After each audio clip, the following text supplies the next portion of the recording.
رمضان آتا ہے تو تراویح پہ مناظرے شروع ہو جاتے ہیں۔ میں ایسے ہی یوٹیوب دیکھ رہا تھا تو وہ ایک سامنے آیا 20 تراویح پڑھنے والوں کو چیلنج۔ او بھائی اللہ کے واسطے یہ چیلنج اپنے پاس رکھو۔ حضرت عمر رضی اللہ تعالیٰ عنہ نے 8 تراویح کا بھی حکم دیا ہے، صحیح حدیث ہے، اور آپ نے 20 تراویح کا 3 وتر کے ساتھ حکم دیا ہے، صحیح حدیث ہے۔ کوئی اس پہ عمل کر لیتا ہے، کوئی اس پہ عمل کر لیتا ہے، دونوں ٹھیک ہیں۔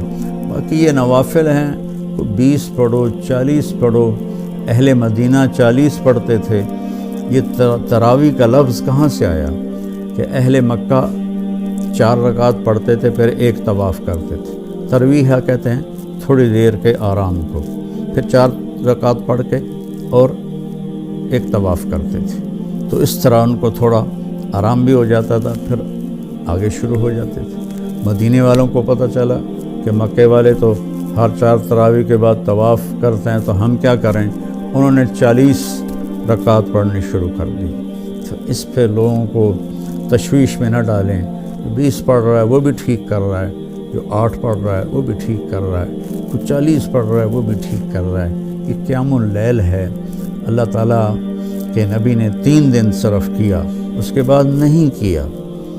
ہم تو سب پورا مہینہ کرتے ہیں، اس کو حضرت عمر رضی اللہ تعالیٰ عنہ نے جاری فرمایا، اور دونوں صحیح روایات ہیں، 8 کی بھی 3 رکعات 11، اور 20 کی بھی اور 3 رکعات وتر۔ تو بھائیو، اکثر جو میں تو سنتا ہی نہیں ہوں، میرے سر میں درد رہتا ہے، لیکن کبھی کبھار کان میں پڑ جاتی ہے بات، تو اتنا شدید لہجہ ہوتا ہے اور اتنا حقارت آمیز لہجہ ہوتا ہے اور اتنا نفرت سے بھرا ہوا ہوتا ہے، خاص طور پر مذہبی معاملات میں اور اختلافی مسائل میں۔ اس قدر وہ آتش فشاں پہاڑ بن جاتے ہیں کہ ان کے منہ سے آگ نکلتی ہے۔ قرآن ماشاءاللہ پوری امت سنتی ہے، اور صدیوں سے امت جمع ہے 20 تراویح پر۔ حضرت عمر کے زمانے سے لے کر آج تک امت کا بہت بڑا طبقہ 20 تراویح پڑھ رہا ہے۔ جن دوستوں کو کوئی عذر نہ ہو اور کوئی تھکاوٹ بیماری نہ ہو تو وہ 20 پڑھیں۔ بہت سے لوگ 8 پڑھ کے باہر نکل جاتے ہیں تو وہ اپنا نقصان کرتے ہیں۔ میں یہ نہیں کہہ رہا کہ انہیں گناہ ہوگا، میں یہ کہہ رہا ہوں کہ انہیں نقصان بہت بڑا ہوگا کہ انہوں نے 24 سجدے انہوں نے ضائع کر دیے، جو بعد میں انہوں نے 12 رکعات میں پڑھنے تھے، اور وتر کے سجدے بھی باجماعت ضائع کر دیے۔ تو نوجوانوں سے، صحت مند لوگوں سے میری گزارش ہے کہ امت کا عمل 20 پہ رہا ہے، 20 پڑھنے کی ہمت فرمائیں۔ ہر سجدے پر ایک حدیث میں آتا ہے 1500 نیکی لکھی جاتی ہے، تو 20 کے 40 سجدے اور 15 چوکی 60,000 نیکیاں ہر بندہ گھر لے جا سکتا ہے۔ کسی کو عذر ہے، معذوری ہے، وہ 8 پڑھ لے، 10 پڑھ لے، تو وہ کوئی اس میں گناہ نہیں ہے اللہ تعالیٰ، لیکن جتنی مشقت اٹھائیں گے اتنا ہی اللہ ہم پہ راضی ہوگا۔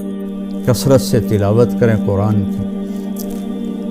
بخاری شریف کی روایت ہے، کان رسول اللہ صلی اللہ علیہ وسلم اجود الناس، اللہ کے نبی سب سے زیادہ سخی تھے۔ وَأَجْوَدُ مَا يَكُونُ فِي رَمَضَانَ حِينَ يَلْقَاهُ جِبْرِيلُ يَأْتِيهِ كُلَّ لَيْلَةٍ فَيُدَارِسُهُ الْقُرْآنَ، اور رمضان میں آپ بہت زیادہ سخی ہو جاتے تھے جب جبریل آتے تھے۔ روزانہ رات کو آپ جبریل کے ساتھ قرآن کا دور فرماتے تھے۔